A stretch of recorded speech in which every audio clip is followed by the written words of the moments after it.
বন্ধুরা, আমার নাম অঞ্জলি শর্মা। আমি কলকাতার একজন বিধবা মা।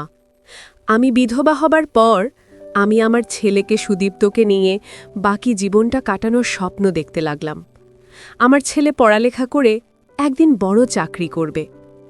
আমাদের সংসারটা খুব সুখেই চলছিল। ধীরে ধীরে আমার ছেলে সুদীপ্ত বড় হতে লাগল। এই পৃথিবীতে বেঁচে থাকার একমাত্র অবলম্বন ছিল আমার ছেলে সুদীপ্ত। কিন্তু আমি জানতাম না আমার ছেলে। বন্ধুরা, বাকিটা গল্পেই বলছি। আশা করি বন্ধুরা তোমরা আমার পুরো গল্পটি মনোযোগ সহকারী শুনবা। নিশ্চয়ই অনেক মজা পাবা। তাহলে চলো বন্ধুরা, আর কথা না বাড়ি মূল গল্পে চলে যাই। বন্ধুরা, আমার বিয়ে হয়েছিল খুব অল্প বয়সে, মাত্র 17 বছর বয়সে। আমার স্বামী ছিলেন একজন সাধারণ মানুষ, কিন্তু অসম্ভব ভালো মানুষ। আমরা একসঙ্গে অনেক সুখের দিন কাটিয়েছি। বিয়ের 1 বছরের মাথায় আমার ছেলে সুদীপ্তের জন্ম হয়। সুদীপ্ত আমার থেকে মাত্র 17 বছরের ছোট, তাই আমি কখনো নিজেকে খুব বয়স্ক মনে করিনি। আমরা একটা ছোট্ট বাড়িতে থাকতাম, যেখানে মাত্র 2টো ঘর আর একটা বড় উঠোন ছিল। বাড়িটা অনেক পুরনো, আমার শ্বশুর শাশুড়ির আমলের। তখনকার দিনে বাড়ির ভেতরে বাথরুম বানানো হতো না। অনেক পরে আমার স্বামী উঠোনে একটা ছোট্ট বাথরুম বানিয়েছিলেন। যদিও সেটা একদম উঠোনের কোণে, তবুও আমার কাছে এটা অনেক স্বস্তির ছিল। বাইরের গোসলখানায় যেতে আমার বরাবরই অস্বস্তি লাগত।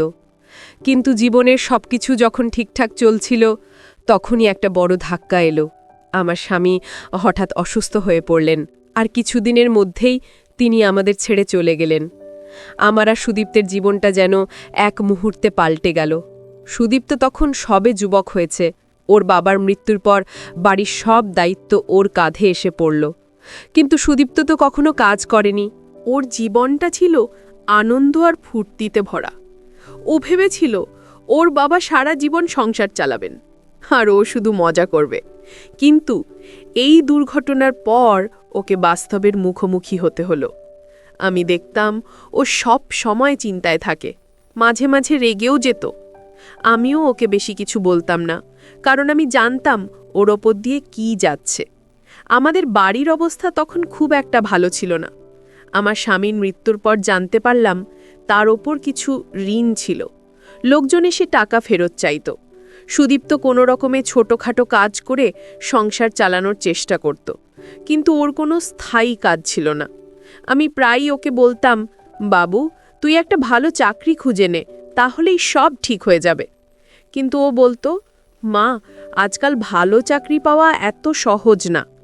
আমি জানতাম ওর কথা ঠিক, কিন্তু তবু আমার মন চাইতো ও যেন নিজের পায়ে দাঁড়ায়। আমাদের বাড়িটা যদিও নিজেদের, তবু এতে অনেক কাজ বাকি ছিল। আমি ভাবতাম যদি ঠিক না করা হয় তাহলে বাড়িটাও নষ্ট হয়ে যাবে। একদিন রাতে সুদীপ্ত আমার কাছে এসে বসল। ওর মুখটা চিন্তায় ভরা। ও বলল, মা, আমি খুব টেনশনে আছি। এত কিছু আমি কিভাবে সামলাবো? আমরা তো মাত্র 2 জন। বাবা যে এত কিছু করত আমি তো কখনো ভাবিনি।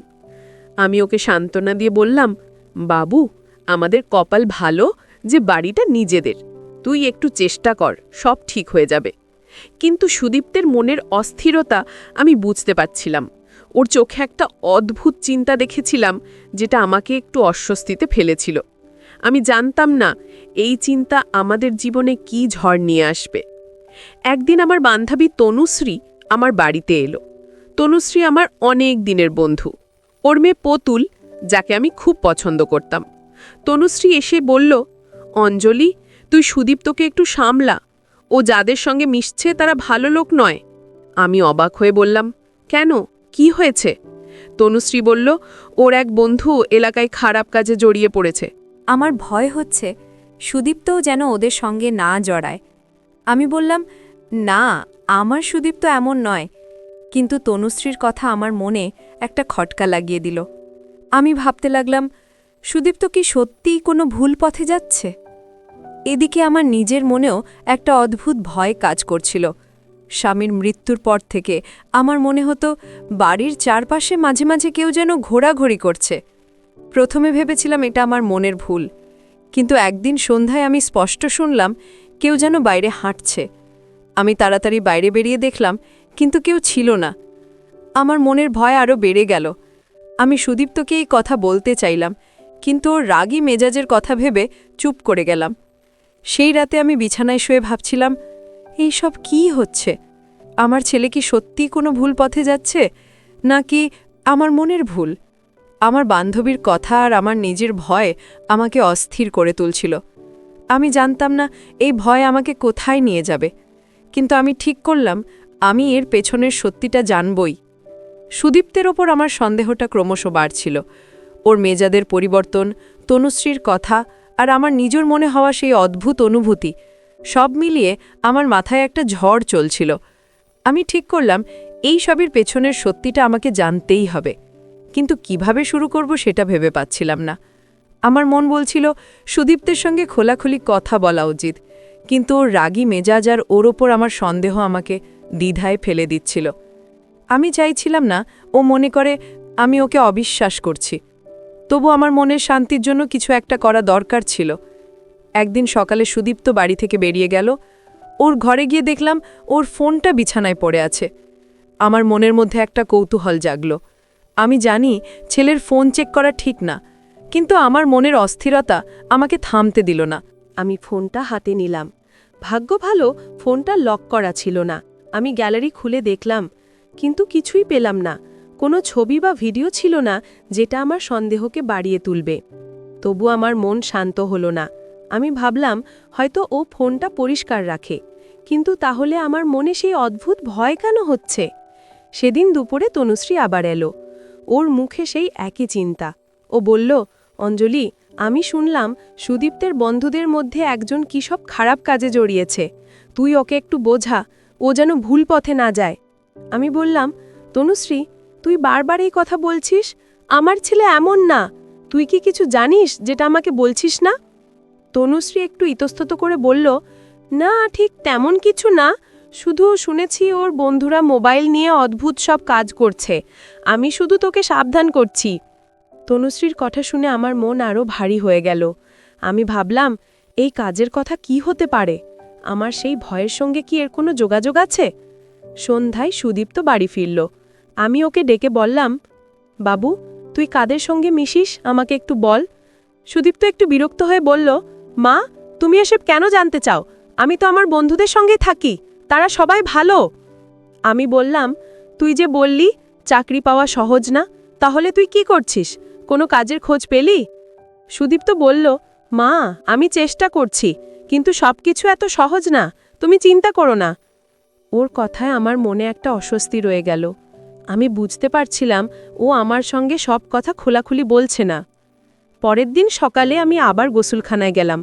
আমার মনে হলো কেউ যেন বাইরে থেকে নজর রাখছে। আমি তাড়াতাড়ি স্নান সেরে বেরিয়ে এলাম। বাইরে তাকিয়ে দেখলাম সুদীপ্ত উঠোনে দাঁড়িয়ে।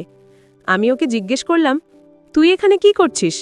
ও বলল, কিছু না মা, তুমি এত তাড়াতাড়ি বেরিয়ে এলে কেন? আমি কিছু বলতে গিয়ে চুপ করে গেলাম। আমার মনে হলো ওর কাছে এই কথা বললে ও হয়তো রেগে যাবে, কিন্তু আমার মনের ভয় ক্রমশ বাড়ছিল। সেদিন রাতে আমি ভাবলাম এভাবে চললে হবে না, আমাকে কিছু একটা করতে হবে। আমি তনুশ্রীকে ফোন করলাম। ওকে বললাম, তনুশ্রী, আমার একটা ক্যামেরাওয়ালা ফোন দরকার, আমি কিছু রেকর্ড করতে চাই। তনুশ্রী অবাক হয়ে বলল, কি রেকর্ড করবি? কিছু বলবি আমাকে? আমি বললাম, এখন বলতে পারবো না, পরে বলবো। তনুশ্রী আমাকে ওর ফোনটা একদিনের জন্য দিতে রাজি হলো। আমি ঠিক করলাম উঠোনের বাইরের দেওয়ালে যে ফাঁকা জায়গা আছে সেখানে ফোনটা রেখে রেকর্ড করব।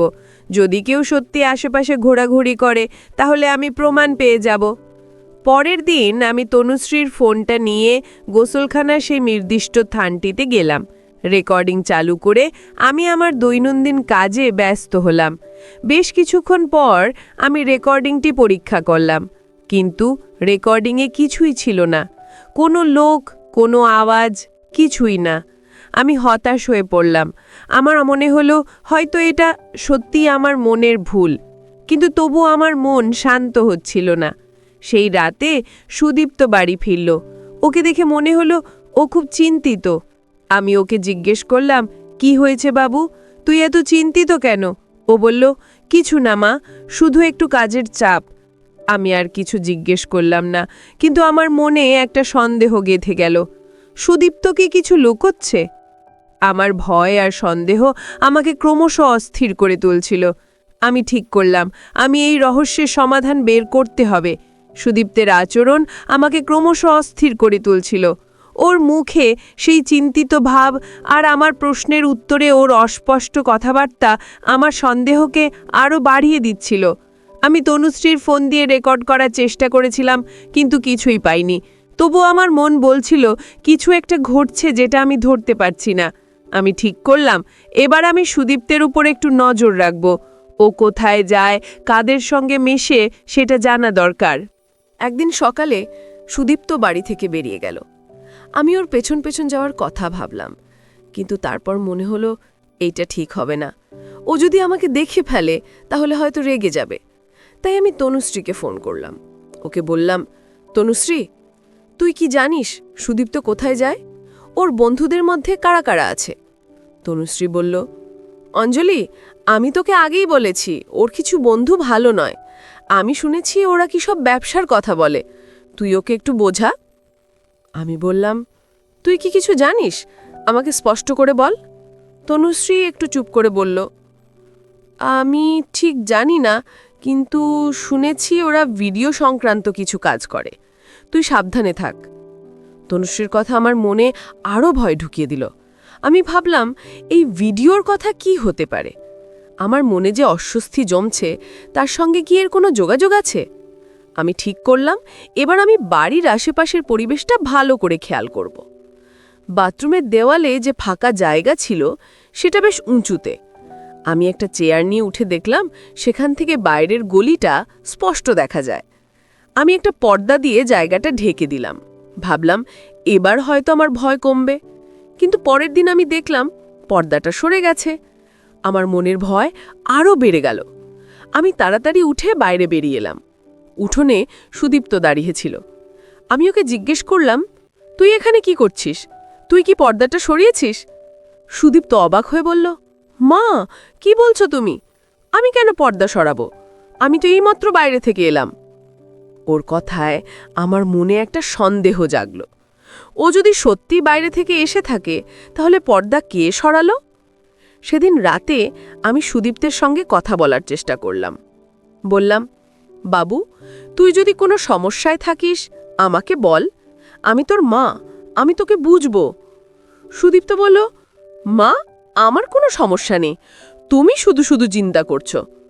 ওর কথায় আমার শান্তি হলো না। আমি বুঝতে পারছিলাম ও কিছু একটা লুকোচ্ছে। আমি বললাম, তুই যে বন্ধুদের সঙ্গে মিশিস তারা কারা? আমি তোদের বাড়ির কথা ভাবছি, তুই একটা ভালো চাকরি খুঁজে নে। সুদীপ্ত একটু বিরক্ত হয়ে বলল, মা, আমি চেষ্টা করছি, তুমি এত টেনশন করো না। পরের দিন আমি আবার তনুশ্রীর কাছে গেলাম। ওকে বললাম, তনুশ্রী, আমার মনে হচ্ছে কিছু একটা অস্বাভাবিক হচ্ছে। আমি পর্দা লাগিয়েছিলাম, কিন্তু সেটা সরে গেছে। তনুশ্রী বলল, অঞ্জলি, তুই সুদীপ্তকে জিজ্ঞেস করেছিস? ও তো সারাক্ষণ বাড়ির আশেপাশেই থাকে। আমি বললাম, ও বলছে ও কিছু জানে না, কিন্তু আমার মন শান্ত হচ্ছে না। তনুশ্রী বলল, তুই আরেকবার চেষ্টা করে দেখ, আমার ফোনটা নিয়ে আবার রেকর্ড কর। আমি তনুশ্রীর ফোনটা আবার নিলাম। এবার আমি ফোনটা আরও সাবধানে রাখলাম, যাতে কেউ বুঝতে না পারে। আমি ফোনটা রেকর্ডিং মোডে রেখে দিলাম, কিন্তু এবারও কিছুই পেলাম না। আমার হতাশা বাড়ছিল। আমি ভাবলাম হয়তো আমি বাড়াবাড়ি করছি, কিন্তু তবু আমার মনের ভয় কমছিল না। আমি তনুশ্রীকে ফোনটা ফেরত দিয়ে বললাম, কিছুই পেলাম না, হয়তো আমার মনের ভুল। তনুশ্রী বলল, অঞ্জলি, তুই একটু সাবধানে থাক আর সুদীপ্তর ওপর নজর রাখ। আমি মাথা নাড়লাম, কিন্তু আমার মনের অস্থিরতা কমছিল না।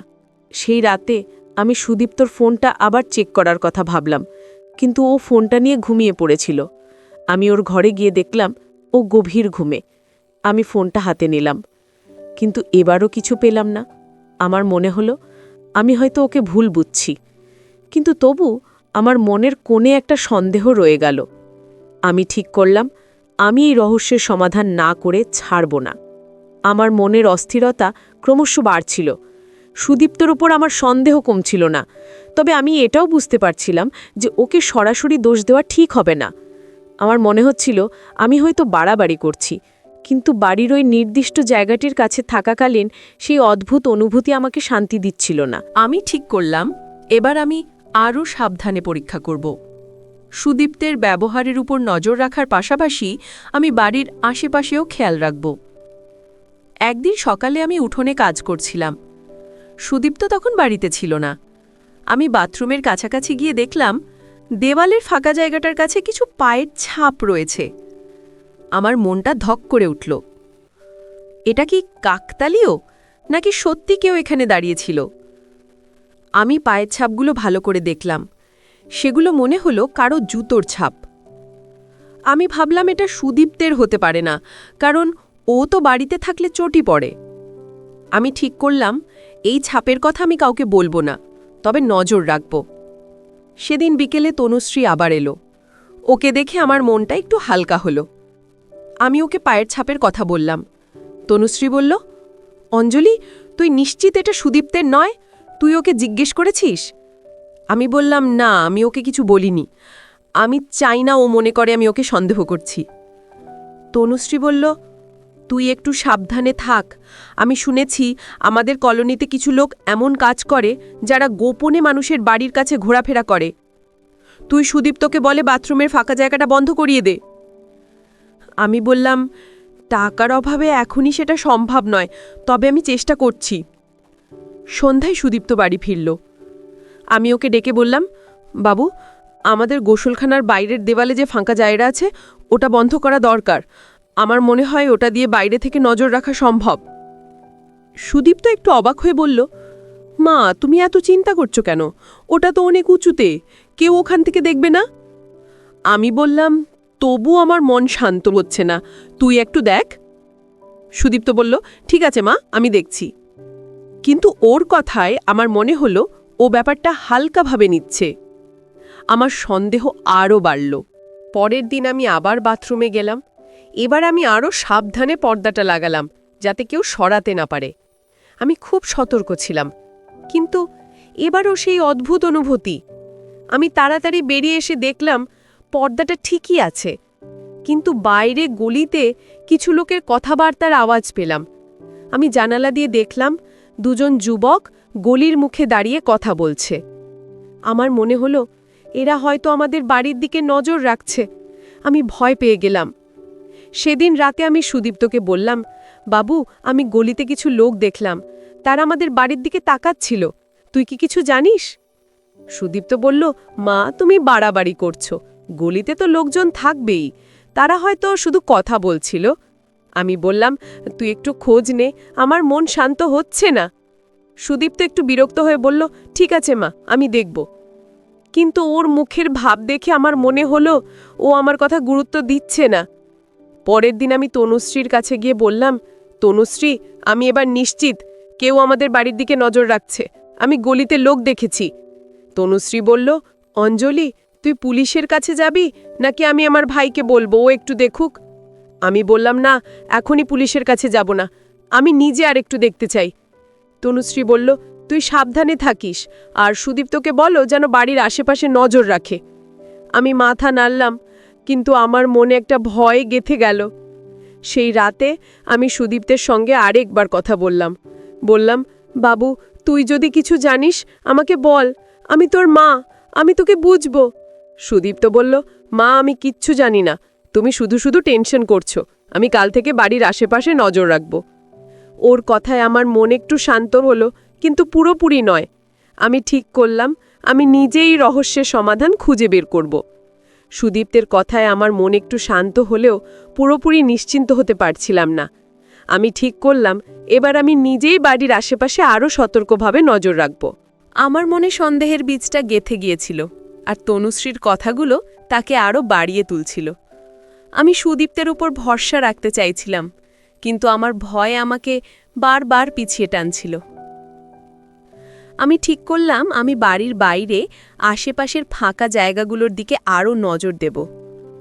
একদিন সকালে আমি জানালার পাশে গিয়ে দেখলাম পর্দাটা ঠিকঠাক আছে, কিন্তু গলির দিকে তাকিয়ে দেখলাম একটা ছেলে গলির মুখে দাঁড়িয়ে কি যেন লক্ষ্য করছে। আমার মনটা ধক করে উঠল। আমি তাড়াতাড়ি বাড়ির ভেতরে চলে এলাম।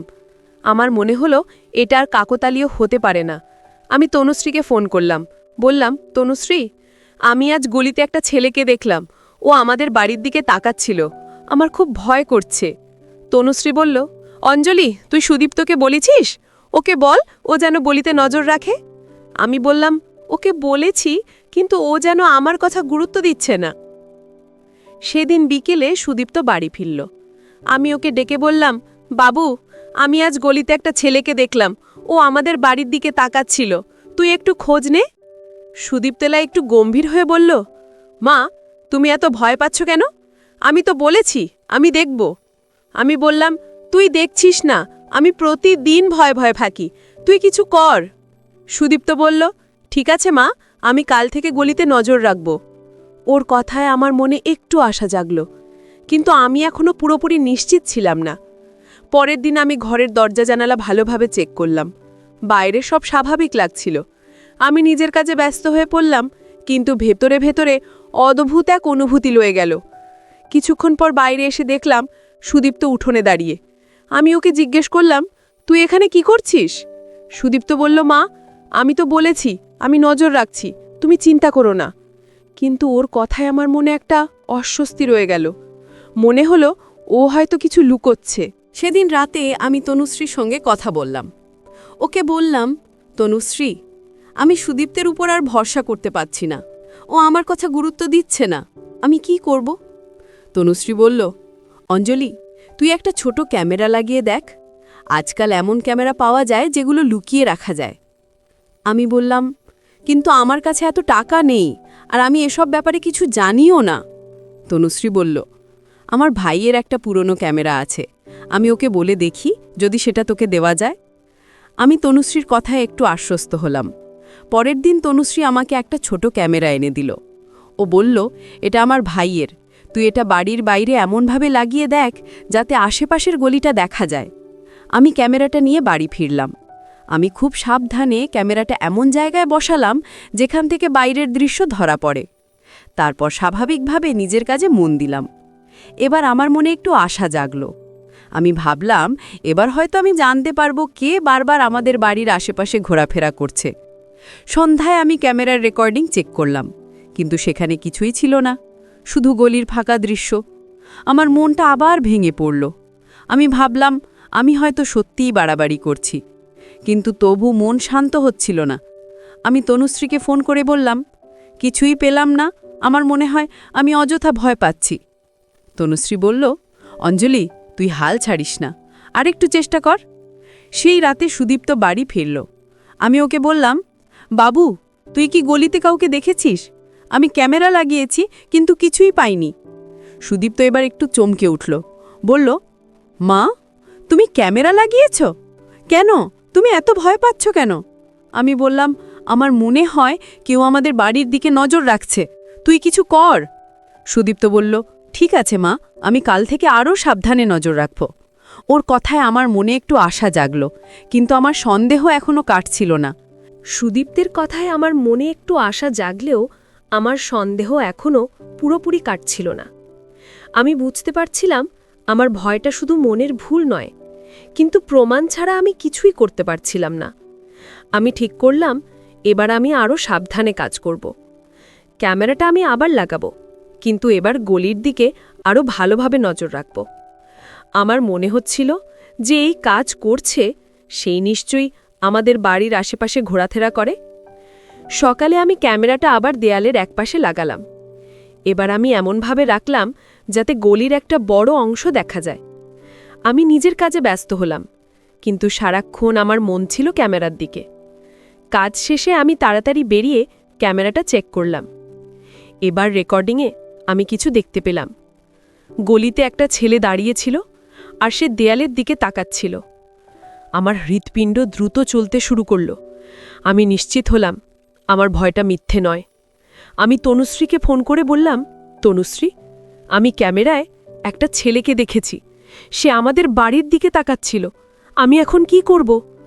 তনুশ্রী বল, অঞ্জলি, তুই সুদীপ্তকে বল, ওকে এটা দেখা, এটা তো গুরুতর ব্যাপার। আমি বললাম, আমি সুদীপ্তকে বলতে চাই, কিন্তু আমার ভয় হচ্ছে ও যদি রেগে যায়।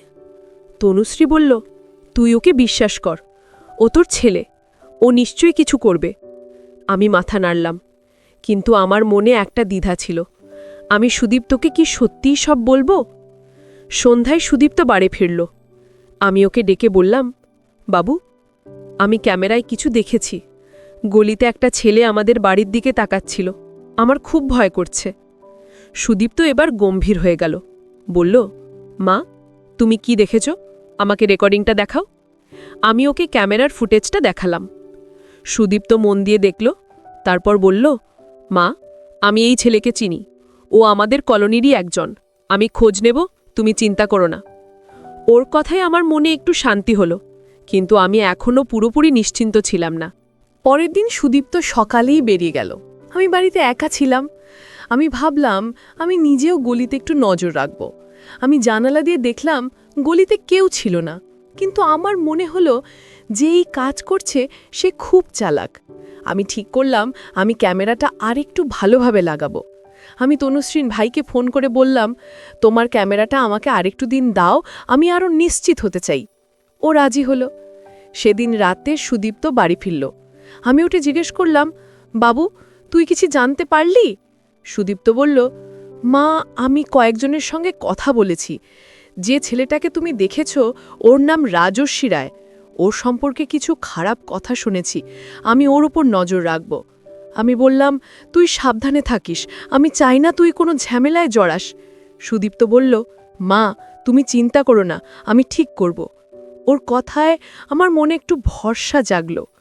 পরের দিন আমি আবার ক্যামেরাটা লাগালাম। এবার আমি আরও সাবধানে রাখলাম যাতে কেউ বুঝতে না পারে। আমি খুব সতর্কভাবে বাইরে নজর রাখছিলাম। কাজ শেষ করে আমি ক্যামেরাটা চেক করলাম। এবারও রেকর্ডিংয়ে রাজস্বীকেই দেখলাম। সে গলিতে দাঁড়িয়েছিল। আমার মনটা কেঁপে উঠল। আমি নিশ্চিত হলাম এটার মনের ভুল নয়। আমি সুদীপ্তের জন্য অপেক্ষা করলাম। সুদীপ্ত বাড়ি ফিরলে আমি ওকে রেকর্ডিংটা দেখালাম। ও মুখ গম্ভীর করে বলল, মা, আমি এটার একটা ব্যবস্থা করব, তুমি ভয় পেও না। আমি বললাম, বাবু, তুই কিছু করার আগে আমাকে বলবি, আমি চাই না তুই কোনো ঝামেলায় জড়াস। সুদীপ্ত বলল, মা, আমি সাবধানে কাজ করব, তুমি আমার ওপর ভরসা রাখো। ওর কথায় আমার মনে একটু শান্তি হলো, কিন্তু আমার ভয় এখনো পুরোপুরি কাটেনি। আমি জানতাম এই রহস্যের সমাধান এখন খুব কাছে। সুদীপ্তের কথায় আমার মনে একটু ভরসা জাগলেও আমি এখনো পুরোপুরি নিশ্চিন্ত ছিলাম না। ক্যামেরার ফুটেজে রাজস্বীকে দেখে আমি নিশ্চিত হয়েছিলাম যে আমার ভয়টা কোনো মনের ভুল নয়। আমি চাইছিলাম সুদীপ্ত এই ব্যাপারটা গুরুত্ব সহকারে নিক, কিন্তু আমার মনে একটা ভয় ছিল যে ও যদি কোনো ঝামেলায় জড়িয়ে পড়ে। আমি ঠিক করলাম আমি নিজেও এই বিষয়ে আরও সতর্ক থাকব। পরের দিন সকালে আমি ক্যামেরাটা আবার লাগালাম। এবার আমি এমনভাবে রাখলাম যাতে গলির পুরোটা স্পষ্ট দেখা যায়। আমি নিজের কাজে ব্যস্ত হলাম, কিন্তু সারাক্ষণ আমার মন ছিল ক্যামেরার দিকে। কাজ শেষে আমি তাড়াতাড়ি ফুটেজ চেক করলাম। এবারও রাজস্বী গলিতে দাঁড়িয়েছিল, তার হাতে একটা ফোন ছিল। আমার মনে হলো সে হয়তো কিছু করছে। আমার হৃৎপিণ্ড দ্রুত চলতে শুরু করলো। আমি ভাবলাম এবার আমাকে কিছু করতেই হবে। আমি তনুশ্রীকে ফোন করে বললাম, তনুশ্রী, আমি আবার রাজস্বীকে ক্যামেরায় দেখেছি। এবার তার হাতে ফোন ছিল, আমার খুব ভয় করছে, আমি এখন কি করব? তনুশ্রী বলল, অঞ্জলি, এটা আর দেরি করার সময় নয়, তুই সুদীপ্তকে সব বলে দে, আর যদিও কিছু না করে তাহলে আমরা পুলিশের কাছে যাব। আমি বললাম, আমি সুদীপ্তকে বলবো, কিন্তু আমি চাই না এটা বড় ঝামেলা হয়ে যাক। তনুশ্রী বলল, তুই সাবধানে থাক, আমি আমার ভাইকে বলছি ও যেন গলিতে একটু নজর রাখে। সন্ধ্যায় সুদীপ্ত বাড়ি ফিরল। আমি ওকে ডেকে বললাম, বাবু, আমি আবার রাজস্বীকে ক্যামেরায় দেখেছি, তার হাতে ফোন ছিল, আমার মনে হয় সে কিছু করছিল। তুই কি জানিস এই ব্যাপারে? সুদীপ্তের মুখটা গম্ভীর হয়ে গেল। সে বলল, মা, তুমি ফুটেজটা আমাকে দেখাও। আমি ওকে রেকর্ডিংটা দেখালাম। সুদীপ্ত মন দিয়ে দেখল, তারপর বলল, মা, আমি এই রাজস্বীর সঙ্গে কথা বলবো, তুমি চিন্তা করো না, আমি ঠিক করব। আমি বললাম, তুই সাবধানে থাকিস, আমি চাই না তুই কোনো ঝামেলায় জড়াস। সুদীপ্ত বলল, মা, আমি সাবধানে কাজ করব, তুমি আমার ওপর ভরসা রাখো। পরের দিন সুদীপ্ত সকালে বেরিয়ে গেল। আমি বাড়িতে একা ছিলাম। আমি জানালা দিয়ে গলিতে নজর রাখছিলাম। কিছুক্ষণ পর দেখলাম সুদীপ্ত আর রাজস্বী গলিতে কথা বলছে। আমি দূর থেকে তাদের কথা শুনতে পারছিলাম না, কিন্তু সুদীপ্তর মুখে রাগ দেখতে পেলাম। আমার মনটা ভয়ে কাঁপছিল। আমি ভাবলাম, সুদীপ্ত যদি রাগের মাথায় কিছু করে ফেলে তাহলে কি হবে। আমি তাড়াতাড়ি গলির দিকে গেলাম। সুদীপ্তকে ডেকে বললাম, বাবু, তুই কি করছিস? শান্ত হয়ে কথা বল। সুদীপ্ত বলল, মা, তুমি বাড়ি যাও, আমি এটা সামলাবো। রাজস্বী আমার দিকে তাকিয়ে বলল, আন্টি, এটা কোনো ভুল বোঝাবুঝি, আমি শুধু গলিতে দাঁড়িয়েছিলাম। আমি বললাম, তুমি কেন আমাদের বাড়ির দিকে তাকাচ্ছিলে? আর তোমার হাতে ফোন কি করছিল? রাজস্বী একটু ইতস্তত করে বলল, আমি শুধু আমার বন্ধুর সঙ্গে কথা বলছিলাম। আমি বললাম, তুমি সত্যি বলছো না? আমি তোমাকে ক্যামেরায় দেখেছি। রাজস্বীর মুখটা ফ্যাকাশে হয়ে গেল। সে আর কিছু না বলে চলে গেল। সুদীপ্ত আমাকে বলল, মা, আমি ওকে সাবধান করে দিয়েছি, ও আর এখানে আসবে না, তুমি চিন্তা করো না। আমি বললাম, বাবু, তুই কি নিশ্চিত? আমার এখনো ভয় করছে। সুদীপ্ত বলল, মা, আমি ওর ওপর নজর রাখব, তুমি শান্ত থাকো। ওর কথায় আমার মনে একটু শান্তি হলো। কিন্তু আমি জানতাম এই রহস্যের পুরো সমাধান এখনো হয়নি। আমি ঠিক করলাম আমি ক্যামেরাটা আর কয়েকদিন লাগিয়ে রাখব। সেই রাতে আমি তনুশ্রীকে ফোন করে সব বললাম। তনুশ্রী বলল, অঞ্জলি, তুই এবার একটু সাবধানে থাক, সুদীপ্ত যেন এটা নিয়ে বেশি ঝামেলা না করে। আমি বললাম, আমি ওকে বারণ করেছি, কিন্তু আমি এখনও পুরোপুরি নিশ্চিত নই। তনুশ্রী বলল, তুই ক্যামেরাটা আর কয়েকদিন রাখ, যদি কিছু পাস তাহলে আমরা পরে ভাবব কি করতে হবে। আমি মাথা নাড়লাম। আমার মনে একটা আশা জাগল যে হয়তো এবার আমি এই রহস্যের শেষ দেখতে পাব। সুদীপ্তর আশ্বাসে আমার মন কিছুটা শান্ত হলেও আমি পুরোপুরি নিশ্চিন্ত হতে পারছিলাম না। রাজস্বীর সঙ্গে ওর কথাবার্তা আমাকে আশা দিয়েছিল, কিন্তু আমার মনে এখনও একটা খটকা ছিল। আমি ঠিক করলাম ক্যামেরাটার কয়েকদিন রাখব, যাতে নিশ্চিত হতে পারি যে রাজস্বী আর আমাদের বাড়ির কাছে ঘোরাফেরা করছে না। আমার ভয়টা এখনও পুরোপুরি কাটেনি। আর আমি জানতাম এই রহস্যের সমাধান না হওয়া পর্যন্ত আমি শান্তিতে থাকতে পারবো না। সকালে আমি ক্যামেরাটা দেওয়ালের ফাঁকা জায়গার কাছে আবার লাগালাম। এবার আমি আরও সাবধানে রাখলাম, যাতে গলির পুরোটা স্পষ্ট দেখা যায়। নিজের কাজে ব্যস্ত হলেও আমি সতর্ক ছিলাম, কিন্তু এবার আমার মন একটু শান্ত ছিল। সুদীপ্তের সঙ্গে রাজস্বীর কথাবার্তার পর হয়তো বিপদ কেটে গেছে, এটা ভেবে আমি স্বস্তি পাচ্ছিলাম। কাজ শেষ করে আমি ক্যামেরার ফুটেজ চেক করলাম। গলিটা ফাঁকা ছিল, কোনো লোক ছিল না। আমি একটা দীর্ঘশ্বাস ফেললাম। হয়তো আমার ভয়টা সত্যিই মিথ্যে ছিল। দুপুরে তনুশ্রী আমার বাড়িতে এলো। আমি ওকে বললাম, তনুশ্রী, গত কয়েকদিন ধরে ক্যামেরায় কিছুই পাচ্ছি না। মনে হয় সুদীপ্তের কথার পর রাজস্বী আর আসছে না। তনুশ্রী বলল, অঞ্জলি, এটা ভালো খবর, তবে তুই আর কয়েকদিন নজর রাখ, আর সুদীপ্তের উপরও একটু খেয়াল রেখিস। আমি বললাম, সুদীপ্ত বলছে সে রাজস্বীকে সাবধান করে দিয়েছে, আমি এখন ওকে আর সন্দেহ করতে চাই না। তনুশ্রী হাসল, কিন্তু বলল, তবু তুই সাবধানে থাক। সন্ধ্যায় সুদীপ বাড়ি ফিরল। আমি ওকে জিজ্ঞেস করলাম, বাবু, তুই কি রাজস্বীর সঙ্গে আর কথা বলেছিস? সুদীপ্ত বলল, মা, আমি ওকে স্পষ্ট বলে দিয়েছি যেন আমাদের বাড়ির কাছে না আসে। আমি কলোনির কয়েকজনের সঙ্গে কথা বলেছি, তারা বলছে রাজস্বী কিছুদিন ধরে কিছু খারাপ লোকের সঙ্গে মিশছিল, কিন্তু আমার কথার পর সে এখন সাবধান হয়েছে। আমি বললাম, তুই নিশ্চিত? সুদীপ্ত বলল, মা, আমি সব ঠিক করে দিয়েছি, তুমি চিন্তা করো না। পরের দিন আমি ক্যামেরাটা আরেকবার চেক করলাম। আবারও কিছুই পেলাম না। আমার মন থেকে একটা বড় ভার নেমে গেল। আমি সুদীপ্তকে বললাম, বাবু, আমি এখন আর ভয় পাচ্ছি না, তুই রাজস্বীকে সাবধান করে ভালো করেছিস। সুদীপ্ত হাসল, বলল, মা, আমি তো বলেছিলাম আমি সব সামলে নেব। আমি বললাম, তুই আমার জন্য অনেক করেছিস, এবার আমাদের বাড়ির ফাঁকা জায়গাটা বন্ধ করতে হবে। সুদীপ্ত বলল, মা, আমি কালই লোক ডেকে ঠিক করে দেব। কয়েকদিন পর সুদীপ্ত দেওয়ালের ফাঁকা জায়গাটা ইঁট দিয়ে বন্ধ করে দিল। আমার মন পুরোপুরি শান্ত হয়ে গেল। আমি তনুশ্রীকে ফোন করে বললাম, তনুশ্রী, সব ঠিক হয়ে গেছে, সুদীপ্ত ফাঁকা জায়গাটা বন্ধ করে দিয়েছে, আমি এখন আর ভয় পাচ্ছি না। তনুশ্রী বলল, অঞ্জলি, আমি খুব খুশি, তুই আর সুদীপ্ত এখন শান্তিতে থাক। আমি হাসলাম। আমার মনে হলো এতদিনের ভয় আর সন্দেহের পর অবশেষে আমি শান্তি পেয়েছি। বন্ধুরা, আমার জীবনের এই ঘটনা থেকে আমি বুঝতে পারলাম সন্দেহ আর ভয় আমাদের মনকে অস্থির করে তুলতে পারে, কিন্তু খোলামেলা কথা আর বিশ্বাস আমাদের সম্পর্ককে আরও মজবুত করে। বন্ধুরা, আমার গল্পটি যদি তোমাদের ভালো লাগে তাহলে লাইক, শেয়ার এবং সাবস্ক্রাইব করে পাশে থেকো। আর বন্ধুরা, তোমরা এতক্ষণ ধৈর্য ধরে গল্পটি শোনার জন্য তোমাদের সবাইকে অসংখ্য ধন্যবাদ।